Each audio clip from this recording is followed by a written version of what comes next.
오래간만에 인사드립니다. 제가 사실 지난주에는 6박 7일로 미국 얼바인에 출장 다녀왔습니다. 여러분이 아마 안경투에서 이미 아실 거라고 생각되지만 그 미국 얼바인 대학을 제가 운영하게 되면서 지금 전체 과정 설계 그리고 학생 모집 등등 지금 미국 교육청하고 시스템을 셋업하는 과정에 있습니다. 그래서 미국에 자주 출장할 것 같고요. 그래서 중간에 제가 촬영을 못 했는데요. 오늘 제가 어떤 주제를 할까 생각하다가 이번에 미국 가서 보니까 미국 경제가 굉장히 안 좋더라고요. 특히 많은 산업들이 지금 굉장히 불경기고요. 또 중국의 영향이 굉장히 크더라고요. 그 중에 제가 경험했던 것 중에 하나가 의류 섬유 산업입니다. 거기 해페를 방문했는데요. 중국에서 워낙 잘 만들고 가성비 좋은 물건들을 바로바로 만들어서 또 바로바로 배송하다 보니까 지금 중국 기업들이 미국에 가서 디자인을 아예 통째로 쌓아버려가지고 중국 공장에서 고객 맞춤형으로 이런 틱톡 같은 이런 플랫폼에서 바로 주문을 받아가지고 바로 생산해서 당일에 고객의 손에 넣는 이런 것들이 가장 효율적으로 진행되다 보니까 지금 미국에 있는 원단 업체부터 의료 섬유 업체까지 타격을 굉장히 크게 받았더라고요. 그래서 지금 원단 시장만 해도 한 400억 달러 시장이 지금 4억 달러 시장으로 100분의 1이 축소된 상황입니다. 그래서 앞으로 지금 미국이 중국을 많이 견제하고 있잖아요. 아마 이런 배경이 클 것 같아요. 중국이라는 나라가 급격하게 커지고 많은 산업들이 특히 어떤 산업에서 세계 기술 최강국이 되면서 미국의 경제 안전 이런 쪽에서 위협을 느껴서 중국에 대한 견제를 많이 하고 있다. 왜 실제적으로 많은 그 제조업이 중국에 많이 갔고 지금 미국에서 제조업 중심으로 다시 미국하고 북미 지역 그리고 중남미 지역을 지금 전체 공급망으로 단독 공급망 중국 전투를 줄이고 중남미 지역을 생산 기지로 해서 북미가 소비해주는 이런 구조로 가는 걸로 짜고 있더라고요. 근데 지금 중국에서 가려면 그게 선박을 통해서 이렇게 바다를 통해서 한참 가야 되는데요. 뭐 한 개월 이렇게 소요되잖아요. 그런데 만약에 중남미 지역으로 생산 기지로 옮기면 사실은 그게 다 육로로 통해서 가기 때문에 그리고 그 중남미와 북미 지역에는 자유무역 협정이 되어 있어서 관세나 이런 게 없습니다. 그래서 굉장히 하나의 대륙으로서 공급망이 구축할 수 있을 정도로 돌아가는 구조를 짤 수가 있어서 지금 그쪽 기업가들은 기술과 자본을 가지고 과테말라와 같은 이런 기업들에서 어떻게 생산 기술을 활용할 수 있지 그리고 실제 투자 같은 거 많이 해서 거기서 생산이나 이런 거 하려고 하고 있더라고요. 근데 문제는 인구가 너무 적다라는 거예요. 지금 과테말라는 한 1,800만 명 인구입니다. 그래서 중국처럼 9억 명이 넘는 노동력이 지속적으로 싼 노동력을 공급 가능할 수가 없습니다. 그래서 제가 무슨 생각했냐면 미국의 어떤 공급망을 북미 중심으로 옮기려고 하는 이 생각들이 현실에서 통하기 좀 힘들겠다. 그래서 의류 섬유 지금 이 전통 산업 하나만 봐도 이건 기술 관련 없는 산업이잖아요. 당연히 기술이 필요하지만 반도체처럼 이거 고첨단 기술이 아니잖아요. 근데 이거 하나를 지금 북미 중남미 중심으로 공급망을 구축하는 거에 있어서도 현실적으로 그러니까 생각은 좋은데 현실적으로 어려움이 크다라는 걸 알게 됐습니다.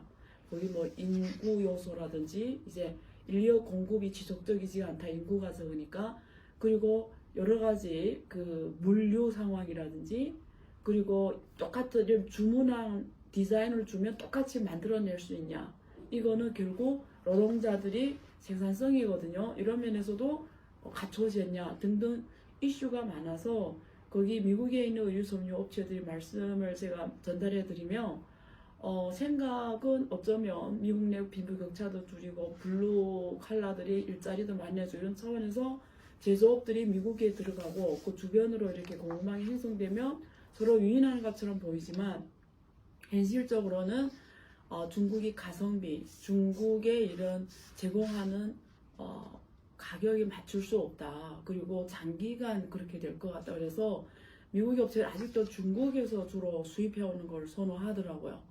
왜냐면 정확한 시간에 정확하게 가성비가 그리고 단기간에 낮출 수 있는 구조를 중국이 갖고 있기 때문이에요. 그리고 인도 같은 데도 해봤는데 인도 그분들이 얘기를 들으니까 인도는 디자인을 줘도 똑같이 못 만든대요. 그만큼 노동 생산성이 지금 안 되어 있는 거예요. 그래서 아무리 이리저리 저리저리 굴려봐도 지금은 중국에 계속 장기가 의존할 수밖에 없다. 이런 이야기를 하시더라고요. 그래서 저는 오늘 지금 비행기 타고 오면서 제가 그 생각을 했어요. 지금 사실 중국이 미국한테 머리를 숙이고 굉장히 지금 당혹스럽게 지금 당하고 있는 분야가 반도체입니다. 여러분 잘 아시겠지만 칩4라고 해서 한국, 일본, 미국 이런 나라들이 지금 함께 중국의 반도체 굵기에 대해서 이미 견제가 들어갔거든요. 그래서 우리가 7나노미, 12나노미 이제는 저사양 AI, 인공지능 AI 칩까지 지금 중국에 수출하지 못하게 하거든요.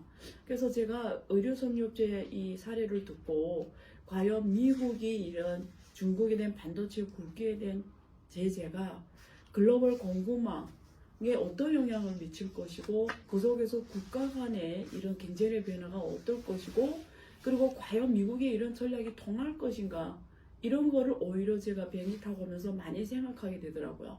그래서 오늘은 사실은 반도체 이런 걸 첨단 빼고는 중국이 사실 미국에 머리 숙일 산업들이 많지 않아요. 오히려 미국이 중국에 더 의존하는 상황이더라고요. 그래서 반도체의 굵기가 중국의 운명을 결정할 정도로 가장 중요한 어쩌면 나머지 지금 숙제다. 중국 경제에 있어서 또 중국의 시진핑 지도부 앞으로 누가 중국의 지도부가 돼도 반드시 해결해야 되는 그러니까 독립적으로 기술을 갖고 해결해야 되는 이슈인데 미국이 지금 중국에 대한 디리스키 혹은 탈중국화 혹은 슬로벌라이제이션 그러니까 글로벌화하지 않고 북미 중심, 중남미 중심으로 이런 공급망을 갖고 가겠다는 전략이 앞으로 먹힐 것인지 특히 반도체에서 제가 생각하게 됐고요.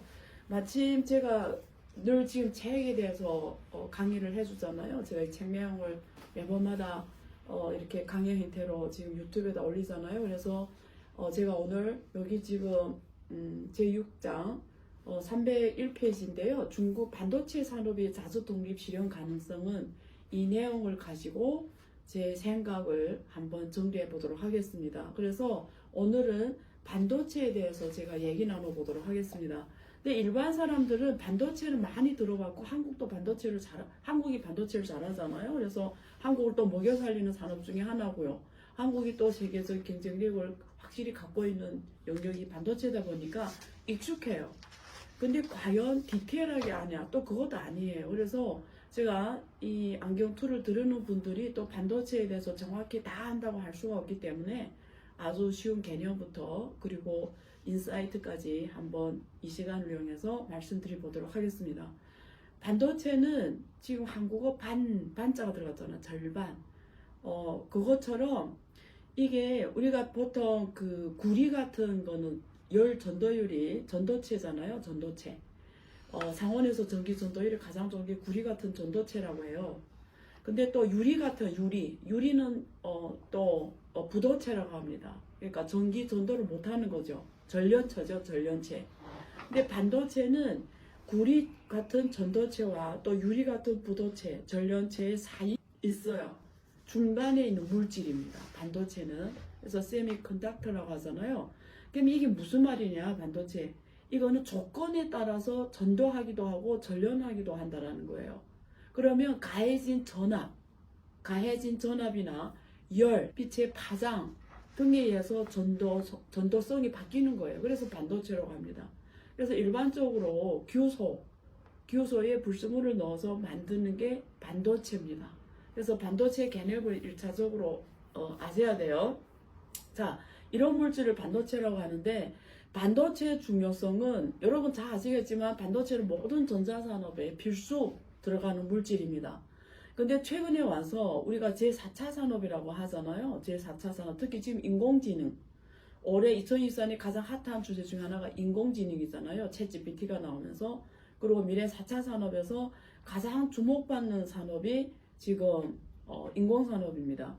인공지능 산업이잖아요. 그래서 인공지능 산업 같은 또 미래 이런 4차 산업이 지금 급속하게 성장하면서 반도체가 더 주목받았어요. 왜냐하면 반도체는 우리가 산업의 쌀이라고 합니다. 산업의 쌀.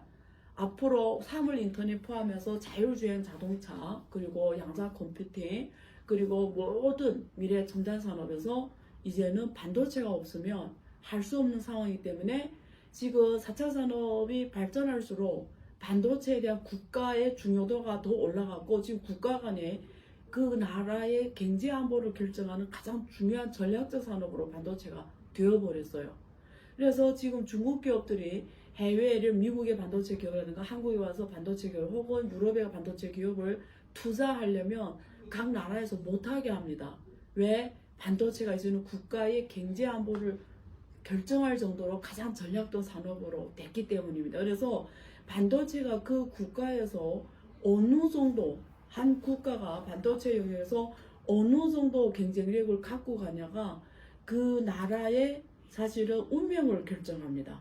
그래서 여기에 제가 중요한 말씀을 드릴게요. 우리가 보통 한국 이러면 되게 반도체 강국이다 이렇게 알고 있잖아요. 근데 이게 어느 정도 맞는 말이에요. 확실하게 한국은 반도체를 잘하는 나라입니다. 근데 우리가 보통 반도체 산업의 경쟁력을 할 때 종합경제력 지수로 해요. 종합경제력 지수는 어떻게 하냐면 반도체가 하나의 공급망이잖아요. 밸류체인을 갖고 있잖아요. 예를 들면 설계, R&D, 그리고 조립, 생산, 수요, 이건 시장에 공급하는 거 말이에요. 그러면 R&D 설계에서는 우리가 여러분 IP 설계, 칩리스, 팹리스, EDA 설계 이런 거 들어봤죠. 그래서 먼저 설계를 합니다. 설계. 그 다음에 그걸 생산을 해야 되잖아요. 생산 전에 장비를 갖춰야 돼요. 그래서 장비 산업이 우리가 아스메알, 네덜란드 아스메알 이런 거 잘한다고 들어보셨죠? 그래서 장비 산업이 또 맞춰줘야 돼요. 여기에 웨이퍼 공정, 전공정, 후공정이 있어요. 이런 거 많이 들어봤죠. 그래서 노광 설비, EUV 설비 이런 것들이 핵심 장비 설비인데 네덜란드의 아스메알 제일 잘한다. 장비를 갖춰야 이런 걸 조달을 해야 돼요. 장비를 조달해야 되고, 그리고 소재가 있어야 됩니다. 여기에 쓰이는 소재. 일본이 제일 잘합니다. 일본이. 근데 중국도 소재 산업이 투자를 많이 하면서 많이 올라왔어요. 그리고 그 다음에 생산을 합니다. 그래서 생산하는 것이 두 가지로 메모리 반도체와 시스템 반도체로 나뉩니다. 그래서 많은 분들은 메모리 반도체는 한국이 워낙 세계 1위 강국이니까 잘 아시면 데이터를 저장하는 거예요. 메모리 반도체는. 근데 시스템 반도체는 두뇌 역할을 하는 거예요. 머리 두뇌 역할. 그래서 두뇌 역할을 하는 것은 정보를 갖다가 연산하고 처리하고 제어하고 강원 기능은 다 시스템 반도체가 두뇌 역할을 하는 거 말해요. 메모리는 저장하는 걸 말해요. 그래서 이런 것들을 생산하는 거죠. 반도체, 메모리 반도체, 시스템 반도체 나눕니다. 그래서 이걸 생산해서 시장에 공급해요. 그럼 누가 반도체를 쓰냐? 예를 들면 서버, 그래서 서버용 반도체 시장, 스마트폰용 반도체 시장, 그리고 PC용 반도체 시장, 그리고 자동차용 반도체 시장, 그리고 사물 인터넷 반도체 시장 이렇게 나눕니다. 그래서 우리가 보통 이걸 후방 산업, 반도체 산업, 전방 산업으로 나눕니다. 전방 산업은 시장을 완전 쓰는 곳. 그래서 가전이나 PC, 스마트폰, 로봇, 첨단 장비 이거 전방 산업이고요. 후방 산업은 앞에서 말한 설계, R&D 설계 이제 쭉 설명드렸죠. 그래서 그 안에서 생산 제조하는 것이 우리가 칩을 만드는 단계가 메모리 반도체와 시스템 반도체로 되어 있었습니다. 그래서 이걸 반도체도 설계만 하는 기업이 있고요. 또 파운드리 제조까지 다 하는 기업이 있어요. 그래서 삼성, 인텔 이런 기업들은 설계부터 제조까지 다 해요. 이걸 우리가 종합 반도체 기업이라고 해요. IDM 기업이라고 해요. 그런데 제조만 하는 업체가 있어요. 그래서 대만의 TSMC는 제조만 합니다. 그래서 파운드리 업체라고 해요. 앞에 이게 설계, 제조하지 않고요. 파운드리만 합니다.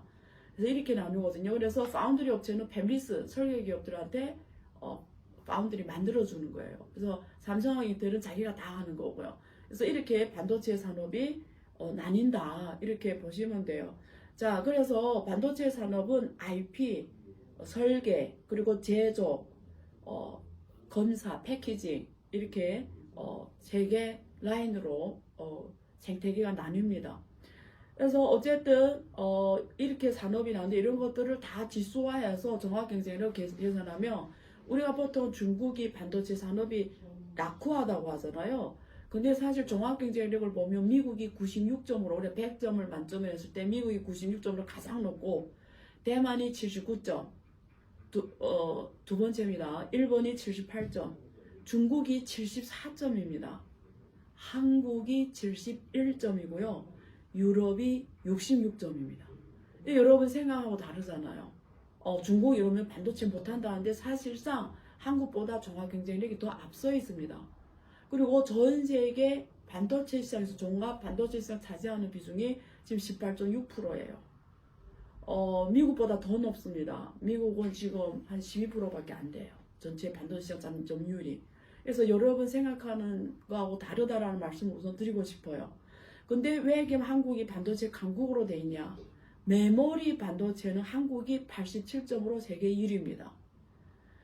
근데 시스템 반도체는 63점으로 최하위입니다. 그러니까 종합 반도체, 종합 경쟁력 지수가 낮은 거예요. 그래서 사실은 종합적으로 봤을 때는 중국이 한국보다 앞선다. 이게 되게 놀라운 거고요. 시장 점유율도 사실 미국보다 앞선다. 그래서 생각하는 것처럼 중국이 반도체가 그렇게 아주 낮은 수준이 아니라는 걸 일단 말씀드리고 싶어요. 그리고 반도체 공급망 밸류체인 생태계를 설명드렸고요. 자, 여기서 이슈가 지금부터 뭐냐면 이런 거예요. 반도체가 지금 미국이 중국을 견제하는 가장 중요한 산업이고 어쩌면 중국이 반도체 굵기까지 뚫고 나가면 세계 1위 강국으로 가는 마지막 관문처럼 남았는데 지금 그래서 미국이 동맹국을 앞세워서 이런 반도체를 잘하는 동맹국을 앞세워서 지금 칩4를 형성해서 중국을 견제하고 있는데 이게 과연 앞으로 각 국가의 경쟁력에 어떤 영향을 미칠 것이고 그러니까 마냥 중국 기업이 당해서 그냥 굵기가 무너지냐. 그래서 중국의 화웨이 같은 기업들이 미국이 견제를 하면서 스마트폰 생에서 밀려났잖아요. 그것처럼 중국이 그냥 실패해서 주저하냐. 아니면 이걸 뚫고 정말 반도체 국기의 자리, 국산화에 성공하냐. 이게 첫 번째 많은 지금 전 세계 국제 질서, 경제 질서, 국가 안보를 결정하는 아주 중요한 질문입니다. 두 번째는 그냥 중국을 이렇게 미국이 동맹국을 앞서서 지금 견제하고 첫째 기술 견제하고 두 번째는 이 반도체 공급망을 원래는 아시아가 다 갖고 있어요. 대만은 파운드리를 장악하고 있고 일본은 소재와 장비를 장악하고 있고 한국은 메모리를 장악하고 있어요. 다 중국 옆에 있는 나라들이에요. 그래서 이 미국이 지금 이 전체 반도체 공급망을 갖다가 다 북미에 옮겨가려고 해요. 그래서 TSMC하고 삼성전자에 미국에 와서 해라고 요청한 거예요. 그래서 다 간 겁니다. 그러면 지금 공급망이 반도체는 전 세계에서 유일하게 공급망 앞에서 말한 제가 그 생태계 밸류체인을 보여줬잖아요. R&D 그리고 장비 소재 그다음에 제조 그리고 공급 아까 수요 이걸 하나 밸류체인 보여줬잖아요. 반도체는 대표적으로 글로벌의 모든 그 밸류체인이 전 세계의 각 국가별로 공급망이 분산된 대표적인 산업이에요. 그러니까 어느 한 국가가 다 잘하는 게 없어요.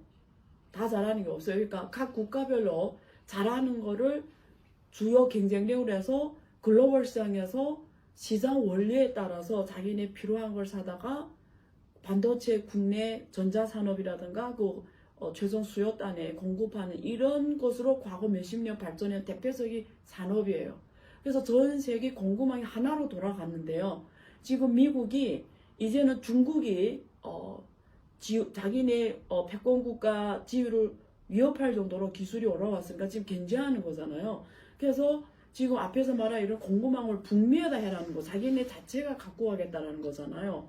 그러면 이게 앞으로 그러니까 글로벌 하나의 공급망으로 돌려가던 거를 지금 중단시킨다는 거예요. 제 말씀은. 그러면 미국 중심으로 거의 다 하나의 단독으로 돌아가는 다 만들어 놓겠다라는 건데 이게 먹히냐 이거예요. 첫째. 미국의 이 생각이 먹힐까? 제가 서두에 미국의 섬유 의료업체 이야기를 들으면서 결과적으로는 실패했고 지금 계속 중국에서 수입해 올 수밖에 없다는 상황을 말씀드렸잖아요. 왜? 다른 나라가 대체가 안 되기 때문에.